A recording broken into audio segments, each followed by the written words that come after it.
자, 우리 말씀 봅니다. 오늘 성경을 854페이지를 펴놔 주세요. 854페이지. 시편 73편입니다. 우리 읽기는 7구절 같이 읽죠. 시작. 하나님이 참으로 마음이 정결한 자에게 선을 행하시나 나는 거의 넘어질 뻔하였고 나의 걸음이 미끄러질 뻔하였으니 이는 내가 악인의 형통함을 보고 오만한 자를 질투하였음이로다. 내가 내 마음을 깨끗하게 하며 내 손을 씻어 무죄하다 한 것이 실로 헛되도다. 내가 어쩌면 이를 알까 하여 생각한즉 그것이 내게 심한 고통이 되었더니 하나님의 성소에 들어갈 때에야 그들의 종말을 내가 깨달았나이다. 하나님께 가까이 함이 내게 복이라. 내가 주 여호와를 나의 피난처로 삼아 주의 모든 행적을 전파하리이다. 아멘. 지난주에는 민수기를 총정리를 신명기 8장으로 했어요. 제목은 광야 40년의 의미와 그 목적이 뭐였냐는 건데 그것만 알면 되죠. 광야 40년은 지금 우리 신앙생활의 기간이라고 보시면 돼요. 그 의미는 믿음 연단 기간 그렇게 보시면 돼요. 믿음의 연단 기간. 그래서 하나님만 신뢰하고 하나님만 의지하는 훈련 기간 그렇게 보시면 돼요. 여러분, 우리는 예수를 믿고 이미 구원을 받아서 하나님의 백성된 그걸 구원이라 그러죠.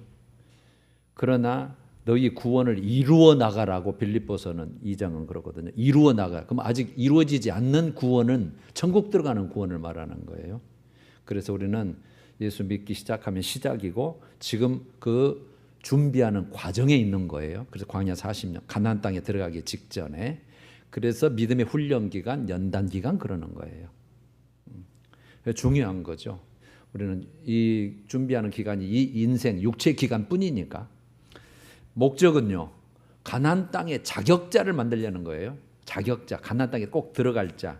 그러면 거룩한 자, 하나님의 말씀을 행하며 따르는 자죠. 말하자면 그게 거룩한 자니까 그게 자격자고 그래서 마침내 복을 주려고 광야 40년을 내가 그렇게 했다. 그렇게 말씀해요. 마침내 복. 이 복은 가나안 땅의 복.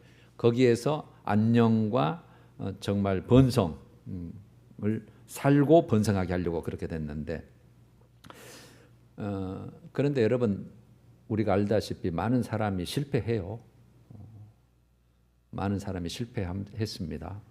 못 들어가고 다 죽었죠. 우리도 그래요.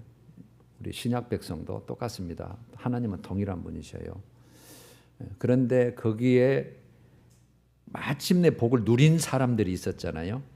그런 자들은 가나안 땅의 가치, 하나님의 신실하심 눈에는 안 보이지만 하나님은 이런 분이시다라고 그 하나님을 붙잡고 가나안 땅의 가치를 알기 때문에요. 알기 때문에 우리가 천국의 가치를 알기 때문에 영생의 가치를 알기 때문에 절대 지옥은 안 가야 되니까 알기 때문에 불평하지 않고 뭐 광야 생활이 뭐 좋겠어요? 편하지 않죠. 불평하지 않고 원망하지 않고 애굽을 그리워하지 않고 세상을 그리워하지 않고 그저 광야의 삶에서 참고 견디고 이겨내는 사람들이죠. 여러분과 같은 이제 그런 사람이 돼야 하는 거죠. 왜 그렇게 해야 된가요? 그냥 예수 믿으면 안 되는가요? 이제 많은 우리는 물음을 할 수 있겠죠. 왜 꼭 말씀을 지켜 행해야 됩니까? 이러는데 항상 여러분 답은 성경에 있고 제가 항상 정리를 해드려요. 하나님의 원칙이 있어요. 하나님의 원칙. 거룩하신 분이잖아요. 그러니까 거룩하지 않는 것이 죄잖아요. 다 말씀을 떠난 것들. 그러니까 대표적으로 이제 고린도전서 10장에 우상, 음행, 원망, 시험 이렇게 됐죠. 대표적으로 이게 된 거죠. 그리고 시험하다가 다 내가 그 자격을 박탈했다 그렇게 됐는데 그래서 거룩하지 않는 죄에 대해서는 이스라엘 백성일지라도 택한 백성일지라도 예수 믿는 자일지라도 예외 없이 심판을 합니다. 예외 없이 심판합니다. 그게 지난주에 그 요약이었어요. 그래서 엄청 중요한 신명기 8장이 우리 신앙생활을 어떤 그 하나의 지표, 정말 교훈이 정말 중요한 거예요. 다시 한번 몇 편의 설교를 해라 그러면 신명기 8장을 해야 돼요. 이제 오늘은 이제 악인의 형통인데 주제는 그거죠. 악인은 형통해요. 근데 예수 믿고 정말 하나님 따라가면서 믿음대로 살려고 하는 자는 고난이 있어요. 재앙 중에 있어요. 이게 어떻게 된 거냐는 거죠. 이거 어떻게 받아들여야 되냐 이거. 악인은 재앙이요 고난이 돼야 되고 의인이 형통하는 것이 그게 어떻게 보면 하나님의 정통적인 그 섭리인데 이게 뒤집어졌어요. 근데 그게 현실적인 문제가 된 거예요. 여러분 여기서 이제 악인으로 나오는데 우리는 전부 예수 믿는 사람들은 아주 그냥 누구나 마찬가지예요. 다 사람들 자기 편한 대로 생각을 해요. 나는 악인 아니야. 저는 저게 지금 악인이라고 생각을 하거든요.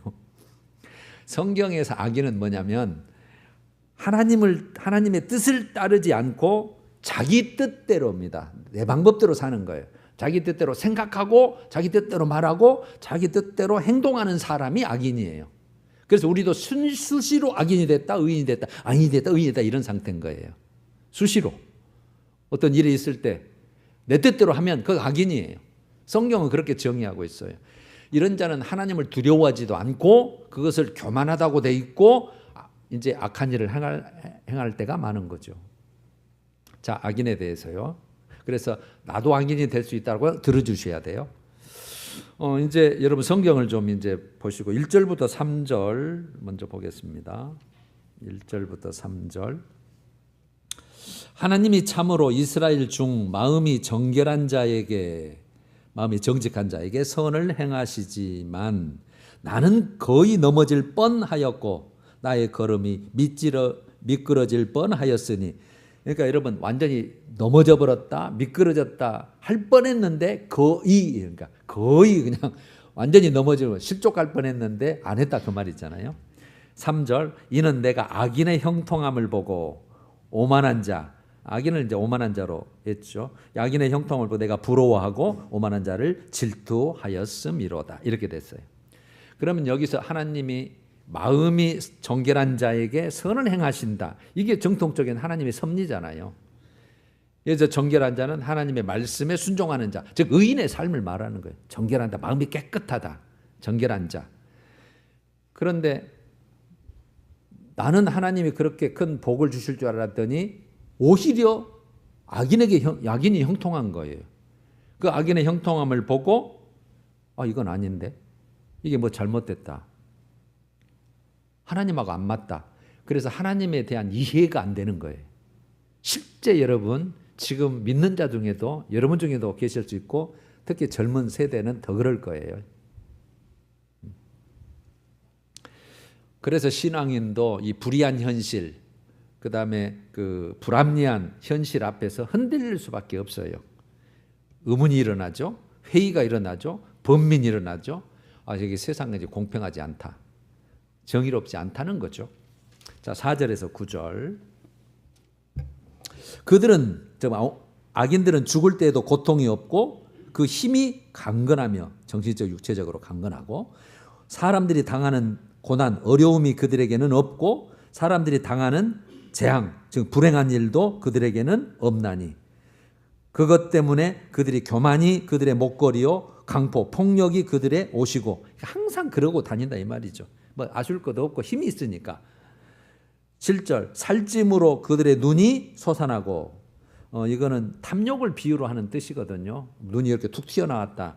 물론 그 거만한 눈을 지켜 세운다는 뜻도 있습니다만 그 거만한 눈으로 탐욕하고 이런 것들. 그들의 소득은 마음의 소원보다 많으며 8절. 그들은 능욕하며 즉 비웃는다는 뜻이에요. 비웃어요. 비웃고 악하게 말을 하며 높은 데서 거만하게 말하며 누구에게? 의인들에게, 예수 믿는 자들에게, 세상 사람들이. 9절. 그들의 입은 이제 하늘에까지, 그들의 입은 하늘에 두고 하늘을 비방하고 그들의 혀는 땅에 두루 다니도다. 땅을 휩쓸고 다니다. 그러니까 거칠 것이 없는 거예요. 아실 것도 없고 뭐 막 예수 믿는 사람까지 야 너희들 뭐 아무것도 아니네. 근데 하나님에까지 막 비방하고 비난하는 거예요. 악인들의 현실적인 삶의 모습을 그대로 그냥 표현한 것뿐이에요. 그들은 더 풍족해요. 더 안락해요. 더 즐거운 인생을 살아가요. 그래서 악한 말, 탐욕으로 교만하게 그렇게 뽐내면서 살아요. 결국 하나님을 무시하고 멸시하기까지 해요. 자, 10절, 11절. 그러므로 그의 백성이 하나님의 백성을 말해요. 그러므로 하나님의 백성도 이리로 돌아와서 이제 그들이 추종자가 되는 거예요. 부러우니까. 이리로 돌아와서 잔에 가득한 물을 다 마시며, 여기서 잔은 좋은 잔이 아니에요. 악한 물, 죄의 물, 그런 물을 마시며 말하기를 하나님이 어찌 알랴? 지존자, 가장 높으신 분, 하나님을 칭하는 거죠. 하나님에게 지식이 있으랴 하는도다. 이렇게 됐어요. 그러니까 악인들의 삶의 모습 때문에 영향력을 이제 받은 거죠. 그 사람들 보니까 믿는 자들까지도 악인의 형통을 부러워한다는 거죠. 그래서 하나님에 대한 믿음이 회의를 하는 거예요. 그래서 뭐 하나님이 어떻게 알고 계신가? 그래서 12절에서 15절 볼게요. 볼지어다 이들은 악인들이라도 항상 언제나 평안하고 재물은 더욱 불어나는도다. 13절 내가 내 마음을 깨끗하게 하며, 이제 이게 자기 저자를 말하는 거죠. 자신 아삽을 말하는 거죠. 내 마음을 깨끗하게 하며 내 손을 씻어 무죄하다 한 것이, 즉 죄를 짓지 않고 산 것이 실로 헛되도다. 나는 종일 재난을 당하며 아침마다 징벌 재앙을 받았도다. 15절 내가 만일 스스로 이르기를 내가 그들처럼 말하리라 하였더라면 나는 주의 아들들의 세대에 대하여 악행을 행하였으리다. 어렵게 번역됐는데 이런 뜻이에요. 나도 정말 그들처럼, 그들 중에서 나도 악을 행해야 할 뻔했다 그 말이에요. 그들에게 속해서, 그들이 부러우니까. 여러분, 그래서 이 아삽의 지금 한탄, 저자의 한탄을 지금 드러낸 거잖아요. 악인들은 평안해요, 풍족해요, 비교가 되는 거예요. 자신은 믿음 지키려고 했는데 고난 중에 있고 재앙 중에 있고. 그래서 하나님을 과연 이걸 알고 계시는가? 하나님이 계시다면 정말 이럴 수가 있는가? 물론 인간적인 관점에서는 당연한 거죠. 예수 믿고 있으면 평안하고 형통하고 잘 되고 모든 것이 술술 풀릴 줄 알았는데 안 풀리거든요. 그런데 예수 안 믿는 자들은 잘 풀려나가거든요. 막 기가 막히게. 그러니까 당연히 이거 좀 하나님이 좀 알고 있는가? 회의, 번민이 일어나는 거죠. 여러분들이라면 어떻게 했겠어요? 만약에 여러분들이 이런 모습을 지금도 뭐 보고 계시고, 우리 특히 젊은 세대들 특히 이제 이런 심정이 있을 수밖에 없어요. 없다면 이상한 거죠. 현실적으로 정말 여러분들이라면 나도 똑같이 이렇겠다. 아마 이러실 거예요. 자, 이제 핵심이 16절, 17절이에요. 내가 어쩌면 이를 알까 하여 이 풀리지 않는 이 유혹을 생각한즉 그것이 내게 심한 고통이 됐어요. 이건 아닌데, 이건 아닌데. 하나님이 왜 이러지 우리에게? 왜 하나님이 저런 자들을 어째 처분 안 하고 저렇게 평안하게 이렇게 살게 눈 감고 계시지? 한번 계시긴 한가? 이는 고통이 됐는데 17절 같이 볼까요? 시작. 하나님의 성소에 들어갈 때야 그들의 종말을 내가 깨달았나이다. 이러는 거예요. 이게 이런 현실을 어떻게 이해해야 되냐? 내가 어떻게 이걸 받아들이고 해결해야 되냐? 답이 나와 있죠. 하나님께 나아가 하나님의 말씀과 기도로 해결이 되더라 그 말이에요. 뭘로 해결돼요? 하나님의 말씀과 기도하고 간구하니까 하나님께서 깨닫게 해주셨다 그 말이죠. 그래서 그리스도인은 어떤 경우에라도 속기 결론 내면 안 돼요. 우리는 인간적으로 그러니까 세상적으로 이러니까 이렇게 결론 내지 않고 항상 하나님의 뜻을 알기 위해서 알기까지 힘써야 돼요. 그게 다 말씀에 나와 있거든요. 그래서 제가 항상 말씀하는 거예요. 그런데 여러분들이 이제 말씀을 읽어도 뭔 뜻인지 모르겠고 잘 정리도 안 되고, 그래서 목사가 해주는 거예요. 목사가. 그러니까 여러분, 저는 세상 얘기 안 해요. 하고 싶지만 더 재밌게 할 수도 있겠지만 말씀하기도 그냥 너무 바빠요. 여기에서 성소에 들어갈 때야 내가 깨달았다 이렇게 됐잖아요. 그럼 성소는 어떤 곳이에요? 그때 성소는 말씀, 하나님의 말씀이 논의되는 곳이고 거기서 랍비들, 제사장들 다 모여서 논의되는 것이고 연구되는 것이고 가르치는 곳이잖아요. 그리고 기도하는 장소잖아요. 이게 말씀과 기도예요. 그래서 교회가 말씀과 기도하는 장소예요. 그래서 성소에 들어갈 때야 그 말은 하나님의 말씀을 듣고 그 다음에 내가 기도해 보니 하나님이 깨닫게 해주셨고 이거구나. 그래서 내가 깨달았다 그 말이에요. 그러니까 하나님의 말씀을 통해서 하나님의 뜻과 섭리를 이해한 거죠. 여러분 모든 인생의 문제, 모든 인생의 그 의문점은 인간적인 합리적인 사고, 합리적인 어떤 이성으로 그 문제의 본질적 해답이 나오는 게 아니에요. 맞을 수도 있어요. 그러나 거의 안 맞을 때가 더 많아요. 결국 하나님 앞에 나갈 때 우리 인생의 모든 문제와 의문점과 회의 이런 것들은 하나님 앞에 나가서 진리의 말씀과 영적 사고를 통해서 영적 사고, 영적인 것 그걸 통해서 정확한 답을 얻을 수 있어요. 정확한 답을. 자, 이제 18절부터 20절 주께서 참으로 이제 그들은 여러분 악인들 말이에요. 주께서 참으로 그들을 미끄러운 곳에 두시며 파멸에 던지시니 그들이 어찌하여 그리 갑자기 황폐되었는가. 놀랄 정도로 그들은 전멸하였나이다. 주여 사람이 깬 후에는 꿈을 무시함 같이 주께서 깨신 후에는 그들의 형상을 멸시하시리이다. 27절 먼저 가면 무릇 주를 멀리하는 자는 망하리니 음녀같이 주를 떠난 자를 주께서 다 멸하셨나이다. 이래놨어요. 그러니까 말씀의 눈으로 믿음의 눈으로 보니까 악인의 종말이 보이더라는 거예요. 깨달아졌다는 거예요. 확실하게. 지금은 하나님은 악인에 대해서 여러분 오래 참으시는 중입니다. 정리를 해드리면 오래 참으시는 중이에요. 결코 심판이 면제되지 않습니다. 즉 심판을 하나님의 때까지 유보하실 뿐이에요. 그러니까 잠시 기다려주는 거예요. 기회를 주는 거죠. 어떻게 보면 안 믿는 자들에게도. 우리가 계속 예수를 전하면 여러분들 자녀들에게도 야, 믿어라 할 때도 기회를 주고 있는 거예요. 지금 처리할 수도 있지만. 그래서 악인의 형통에 대해서 뭐로 비유했어요? 꿈에 비유한 거예요. 꿈에.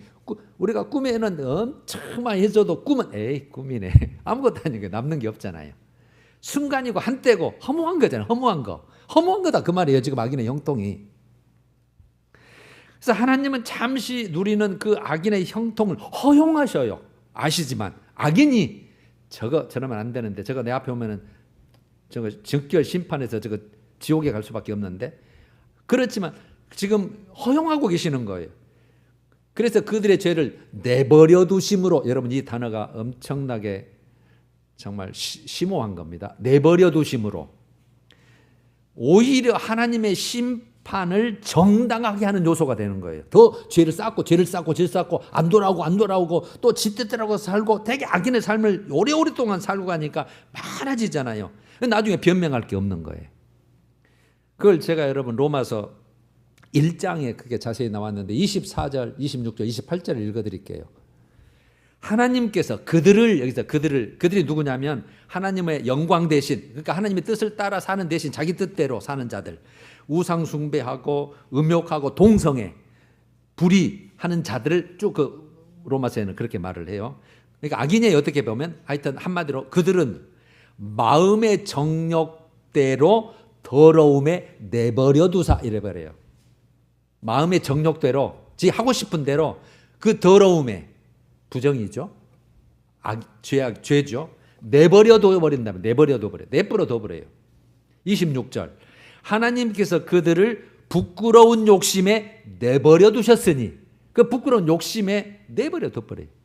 28절도 하나님께서 그들을 그 상실한 마음대로, 여기서 상실한 마음은 하나님 두기를 싫어하는 마음을 말해요. 그 하나님 두기를 싫어하는 마음, 여러분들 많은 자녀에게도 믿어야 된다. 두기 싫어하잖아요. 듣기는 듣는데 싫어하는 마음대로 내버려 두사 합당하지 못한 일을 하게 하셨으니 하도록 냅둬버리는 겁니다. 여러분 그래서 그 히브리서 12장이 그 징계장이잖아요. 징계. 내 유익을 위하여 의의 열매를, 의와 평강의 열매를 맺기 위하여인데 내 자녀니까 하나님이 다스린다 그 말 뜻이거든요. 그런데 내버려 둬버려요. 남의 자식은 내버려 두듯이 내버려요. 결국 악인의 현재적인 형통은 복이 아니고 하나님의 심판의 대상이라는 거예요. 내버려 둬요. 하나님은 반드시 심판하시는 날이 있는데 그 행위대로 심판하신다는 거예요. 여러분, 그래서 성경은 믿음대로 심판하신다는 말은 없어요. 행위대로 심판한다 하시는 말이 다 도배가 되어 있는데 베드로전서 1장 17절도 이렇게 되어 있죠. 각 사람의 행위대로입니다. 여기서 각 사람은 믿는 자나 안 믿는 자나 모든 인간들 다 말해요. 모든 사람들. 각 사람의 행위대로 심판하시는 일을 너희가 아버지라 부른 적, 우리는 하나님을 아버지라 부르잖아요. 그러니까 우리 아버지가 어떤 분이라고요? 각 사람의 행위대로 심판하신다고요. 심판하신 일을 너희가 아버지라 부른 즉 너희가 나그네로 있을 때를 두려움으로 지내라. 그러니까 믿는 자들에게 지금 하는 얘기잖아요. 베드로가 믿는 교회 위에 나그네가 지금 나그네예요. 나그네. 외국인. 그러니까 여기가 우리가 고향이 아니에요. 언젠가는 떠나야 되거든요. 죽어야 되거든요. 그래서 나그네라 그래요. 이 나그네 있을 때 두려움으로 지내라네요. 두려움으로. 왜? 심판하신 하나님 앞에 서게 되니까. 그래서 너희 구원을 두려움과 떨림으로 이루어 나가라도 빌립보서 2장 12절에 있고. 그러니까 여러분들은 그런 말씀 여러분들 읽어도 그냥 쑥 넘어가요. 어쩔 수 없이. 왜? 믿고 있기 때문에 그걸로 딱 커버를 한단 말이에요. 그런데 여러분만 지금 계속 이런 말씀을 듣고 계신 거예요. 들으셔야 해요. 뼛속까지 꼭 넣으셔야 됩니다. 그래서 내가 먼저 살아야 되고 그 다음에 남을 살릴 자를 살리는 진리의 말씀을 꼭 집어넣으셔야 돼요.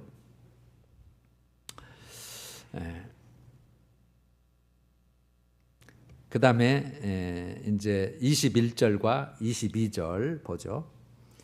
내 마음이 산란하며 내 양심이 찔렸나이다. 그러니까 여러분 아까 처음에는 어땠어요? 하나님 이럴 수가 있습니까? 안 됩니까? 나 고통이 심합니다. 하나님은 이게 아닌데 막 이랬는데 성소에 가서 보니까 아니거든. 이제 그 깨달아서 그 전에 그걸 깨닫기 전에 하나님 앞에 그 가졌던 의문, 범인 이것들이 부끄럽다 그 말이에요. 말이죠. 내 마음이 산란하며 내 양심이 찔렸나이다. 그러니까 하나님께 무례한 자기 자신에 대해서 지금 죄책감을 갖는 거죠. 22절 내가 이같이 우매무지함으로 주 앞에 짐승이오나. 짐승이오나. 자신의 어리석음을 깨닫고 지금 고백하는 거잖아요. 내가 우매무지했습니다. 주 앞에 나는 짐승 같은 자입니다. 이런 거잖아요. 여러분 우리에게도 이런 깨달음이 많으면 많을수록 정말 많으면 많을수록 그러니까 여러분들이 말씀을 볼 때마다 이게 깨달아지거든요. 그래서 말씀을 자꾸 봐야 되거든요.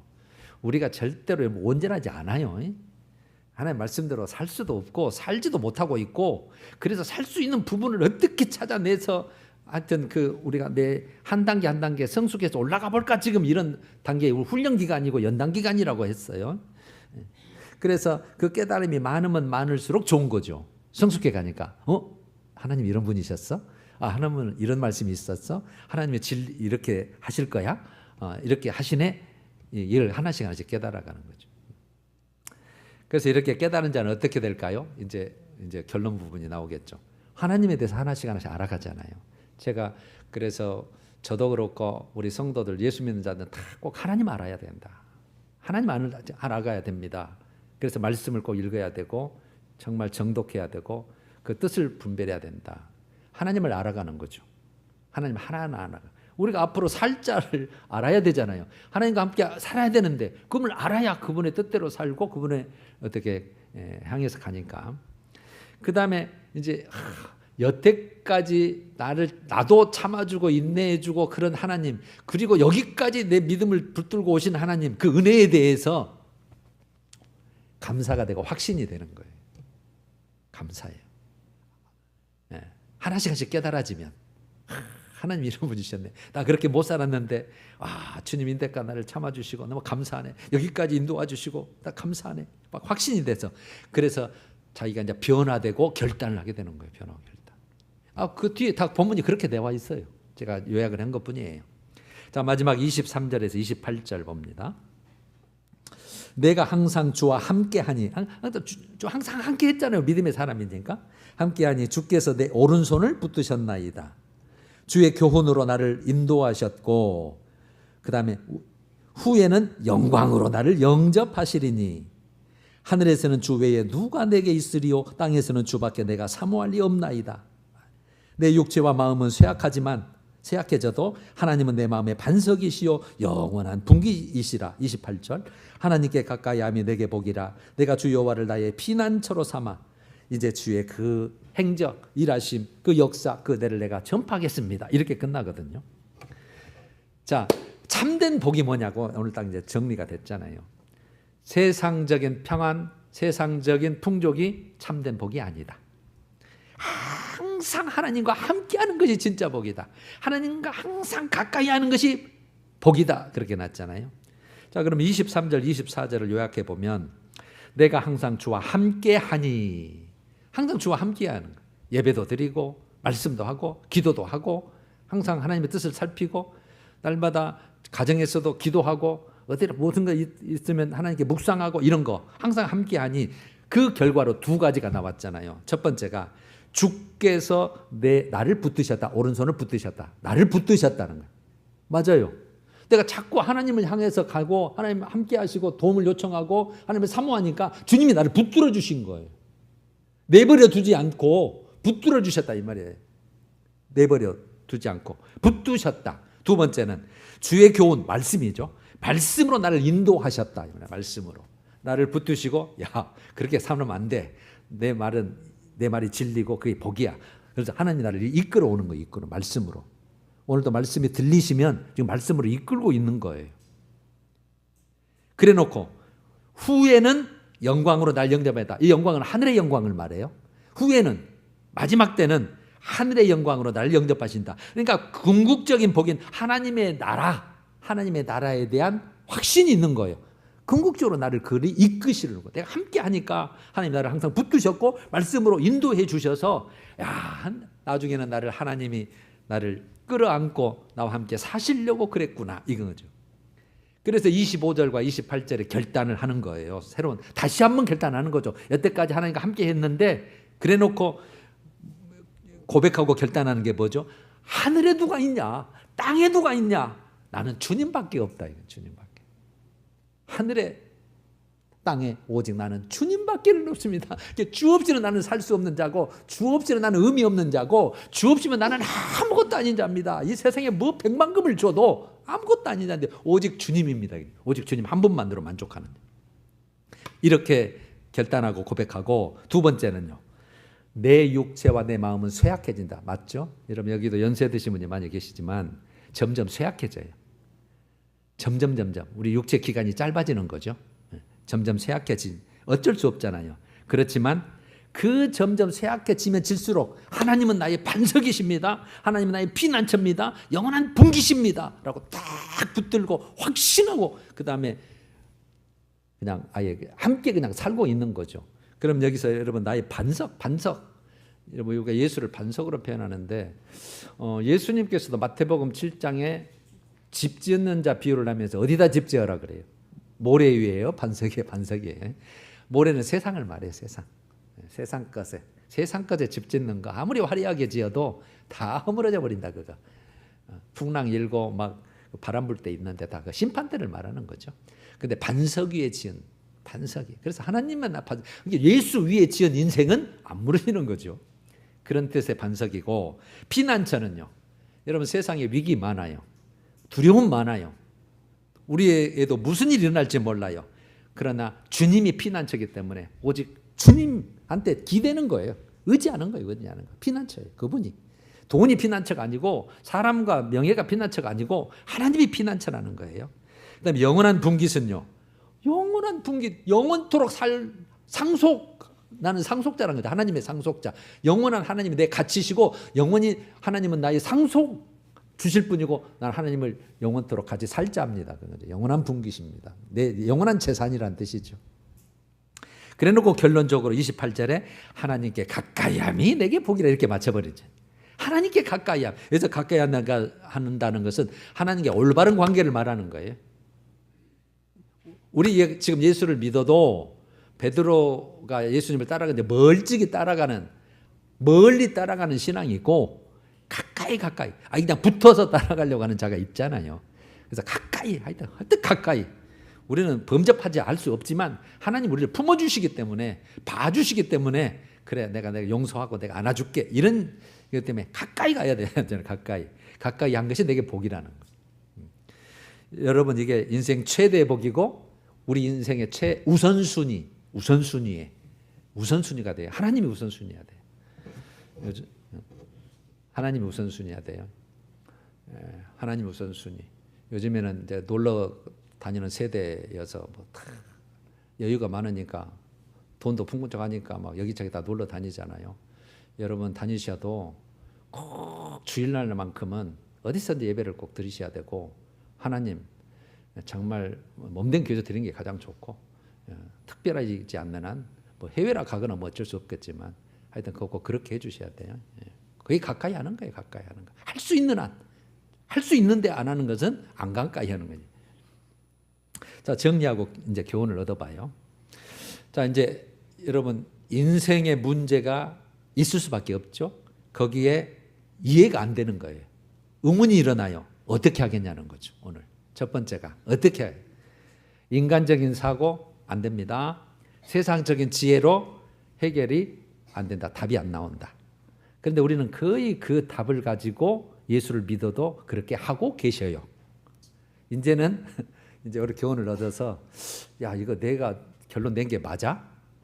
꼭 한번 의문을 하셔야 돼요. 그래서 하나님은 뭐라고 하실지 그게 어려우면 믿음의 사람에게 물어보고 그래도 안 되면 목사에게 영적인 사람에게 물어보면 돼요. 꼭 성경적인 답을 줍니다. 성경적인 말씀에 하나님의 답을. 그런데 거의 물어본 사람이 있을까요? 없을까요? 거의 없어요.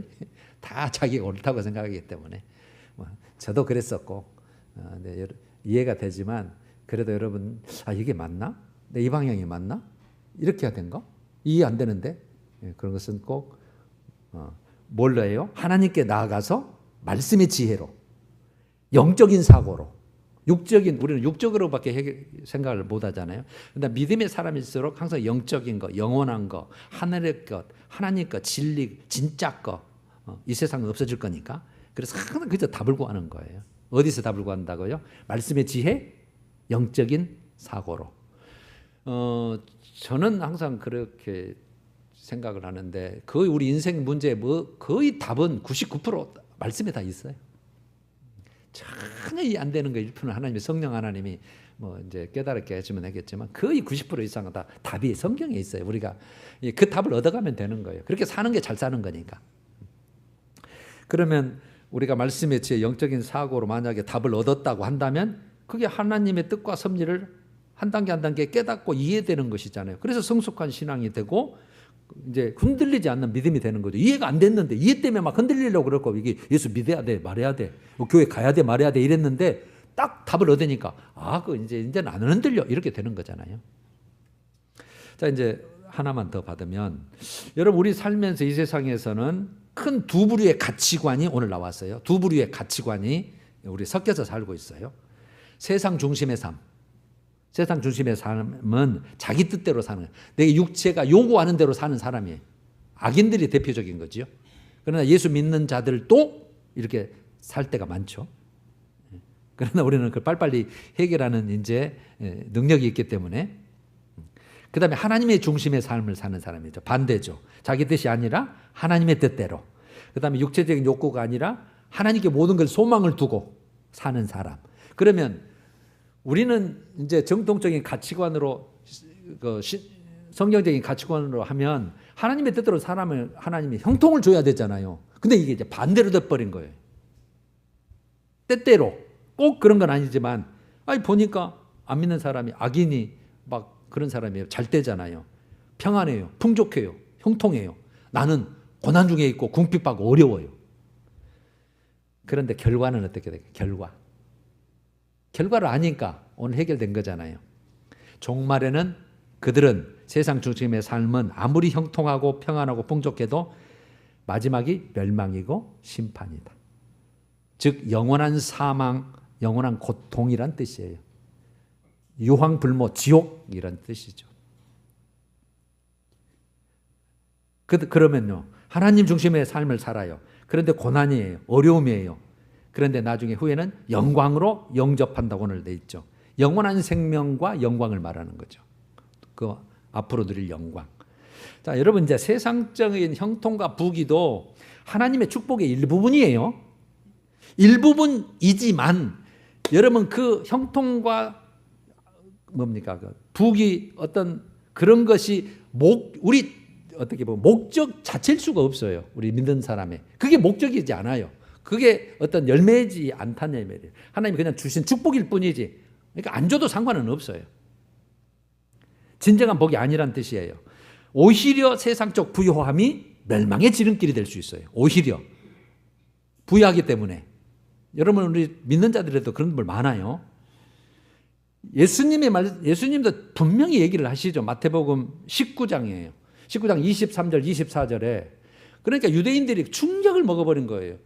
여러분, 구약은 가나안 땅의 복, 땅의 복을 가지고 설명을 한다 그랬죠. 그런 사상이 있는데 예수님이 이렇게 말하는 거예요.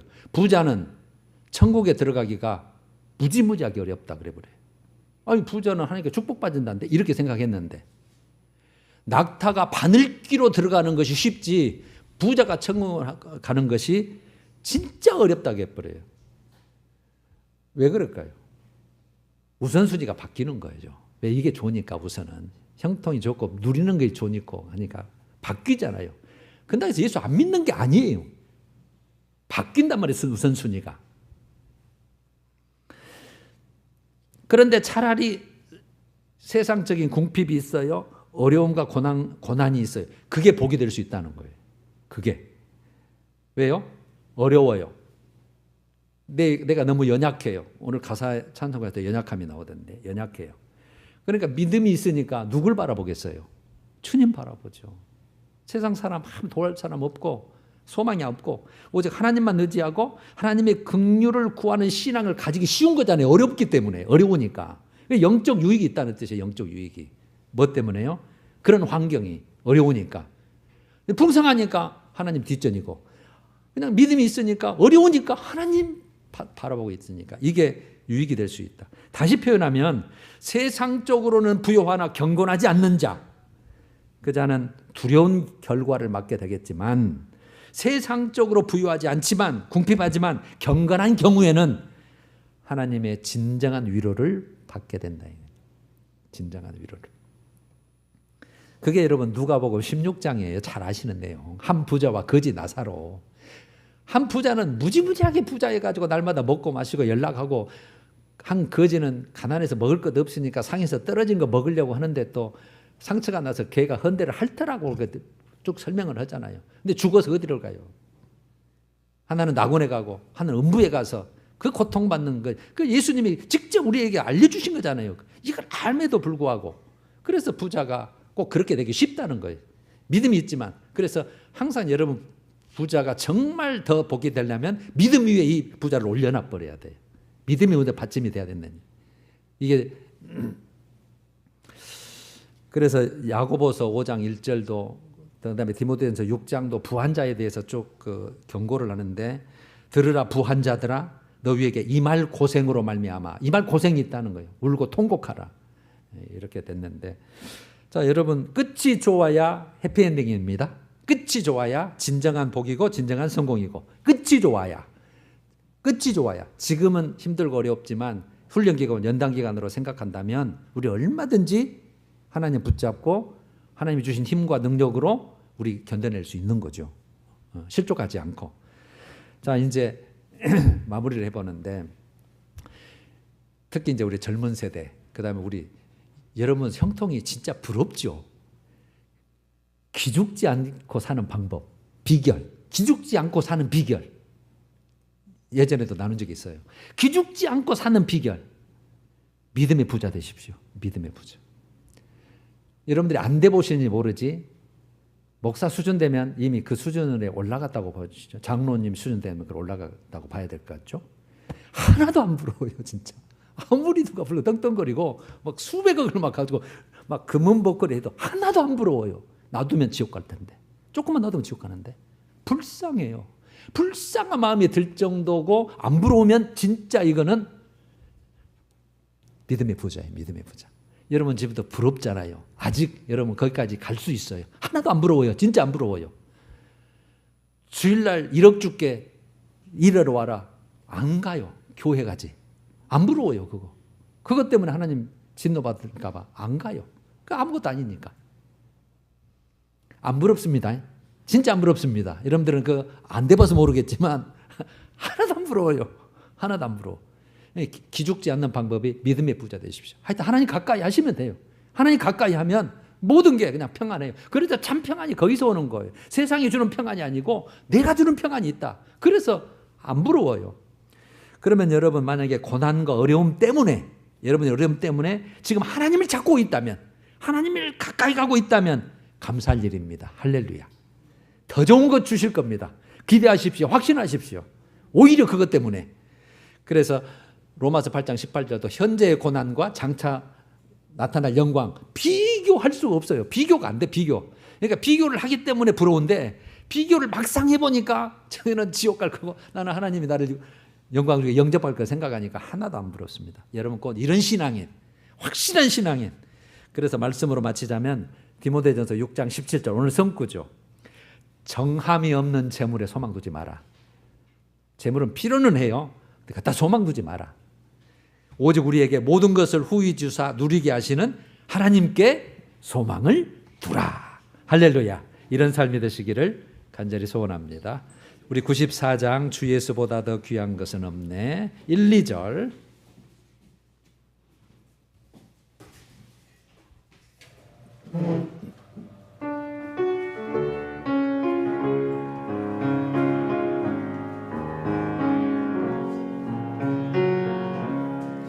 주 예수보다 더 귀한 것은 없네. 이 세상 부귀와 바꿀 수 없네. 영죽은 내 대신 돌아가신 그 놀라운 사랑이지 뭐. 세상 즐거움 다 버리고 세상 자랑 다 버렸네. 주 예수보다 더 귀한 것은 없네. 예수밖에는